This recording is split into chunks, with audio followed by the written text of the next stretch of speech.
ఉన్న కూటమి పరిపాలన ఎలా ఉంది అసల అని మీరు అనుకుంటున్నారు మేడం? కూటమి పరిపాలన గురించి, ఈ 2 సంవత్సరాల పరిపాలన గురించి ఇంకా చెప్పాలి అంటే, ఏ రోజు కూడా ఎక్కడైనా ఒక మహిళ గాని, ఒక వృద్ధుల్ని గాని ఎవరిని వదలకుండా ఎక్కడైనా అత్యాచారాలు, అన్యాయాలు ఇలాంటివి చూస్తూనే ఉన్నాం.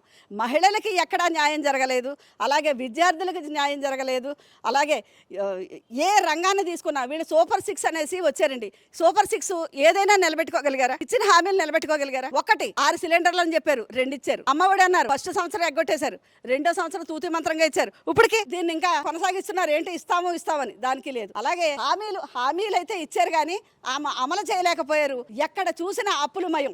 3 లక్షల పైచలకు అప్పులు చేశారు. అలాగే టీడీపీ వాళ్ళు ఇంటింటికి వెళ్ళి మేము పథకాలన్నీ నెరవేర్చామని చెప్పేసి ఇంటింటికి వెళ్ళి ప్రచారం చేస్తున్నారు కదా, దాని గురించి ఏమంటారు?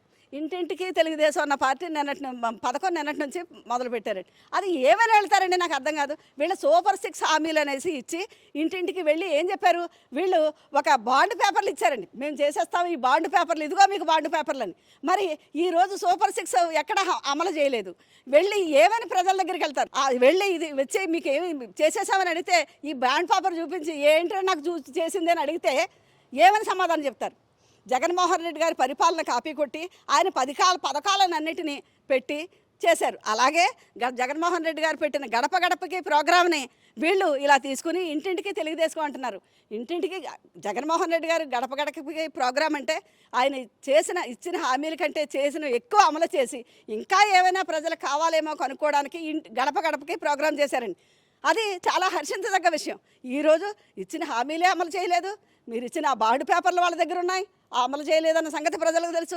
ఏ మొహం పెట్టుకుని ఇంటింటికి తెలుగుదేశం అని వెళ్ళగలుగుతారు? వెళ్ళండి, వెళ్తే ప్రజలే బుద్ధి చెప్తారు. ప్రస్తుతం తల్లికి వందనం అందరికీ పడిపోయింది, మేము నెరవేర్చేసామని చెప్పేసి అంటున్నారు కదా, దానికి ఏమంటారు?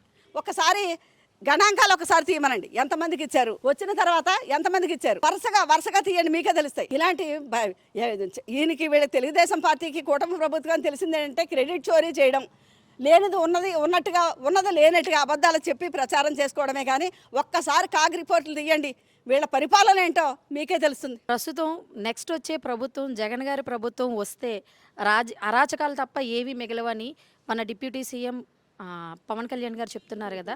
తొక్కి పట్టి నార తీస్తాం, 11 సీట్లకు కాదు కదా, 1 సీటుకే పరిమితం చేస్తా అంటున్నారు.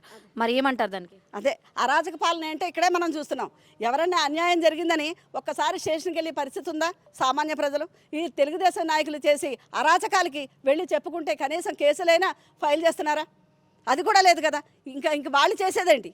ఈ అరాచకాలు కాక వీళ్ళు చేసేదేంటి? ఈ జగన్మోహన్ రెడ్డి గారి పరిపాలన అరాచకాలు జరగవండి, వీళ్ళ ప్రభుత్వంలో జరుగుతున్నాయి. తొక్కుపట్టి నార తీయవలసింది వీళ్ళ నాయకుల్ని. ఈ ప్రభుత్వంలో ఆడవాళ్ళకి సెక్యూరిటీ అనేది ఉందా లేదా? దాన్ని మళ్ళీ ప్రత్యేకంగా మీరు క్వశ్చన్ చేయక్కర్లేదండి. గత 2 సంవత్సరాలుగా జరుగుతున్న ఈ సంఘటనలను గమనిస్తే మహిళల మీద జరుగుతున్న అఘాయిత్యాలు కానీ, బాలికల మీద, వృద్ధుల మీద జరుగుతున్న అకృత్యాలు మీరు చూస్తుంటే మహిళకి ఎంత రక్షణ ఉందో అప్పుడే మనకు తెలుస్తూనే ఉంది.